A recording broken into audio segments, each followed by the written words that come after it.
The Galactic Council chamber fell silent as Ambassador Thomas Reed entered. His footsteps echoed against polished marble, drawing uneasy glances from representatives of 17 spacefaring civilizations. By Council standards, humans were newcomers. Barely. 2 centuries since first contact, yet they'd already secured a reputation that inspired both fascination and dread. Distinguished delegates, Thomas began, his voice deliberately measured. For 70 years, humanity has abided by your regulations. We've restricted our military vessels. We've shared our technologies. We've settled only approved worlds. He paused, scanning the chamber. Today, that changes. The chamber erupted in murmurs. The Vraxian representative, Diplomat Ulo, raised a slender appendage. Ambassador Reed, this is highly irregular.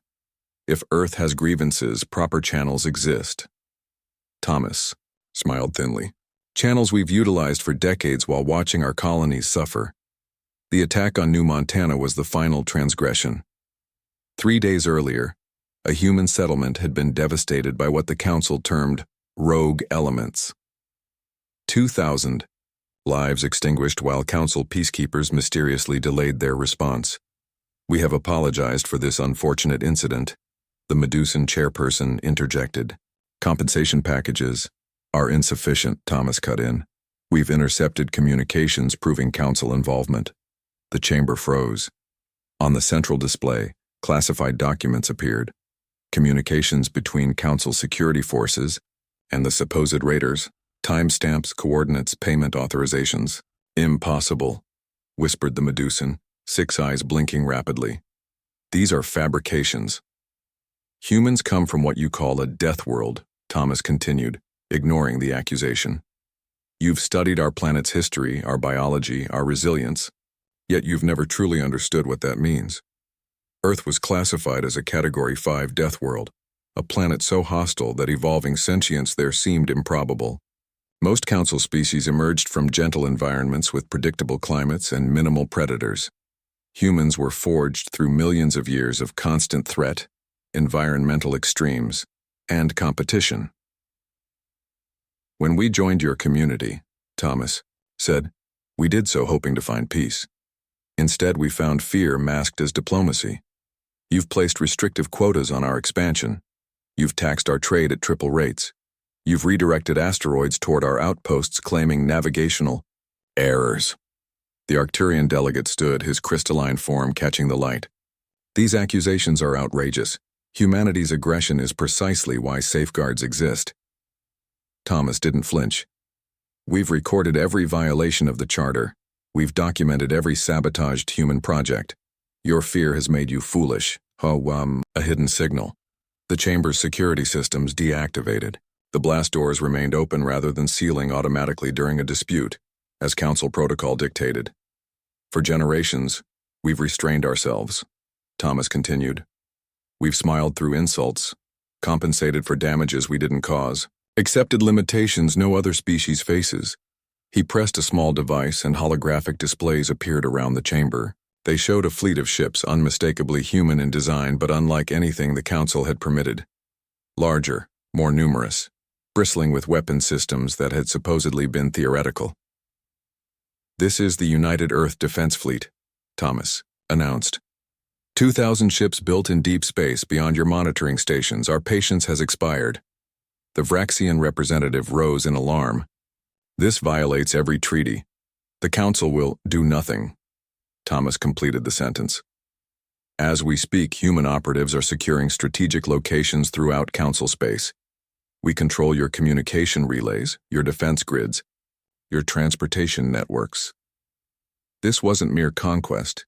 It was a revelation of a shadow human presence that had existed for decades.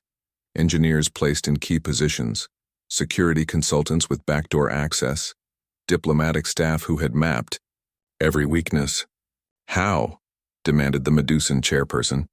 Our systems would have detected, because you underestimated us, Thomas replied. You classified Earth as a death world, but failed to understand what that created. Not just physical resilience, but adaptability, determination, and when threatened, ruthlessness. On screens throughout the chamber, reports flooded in from across Council space.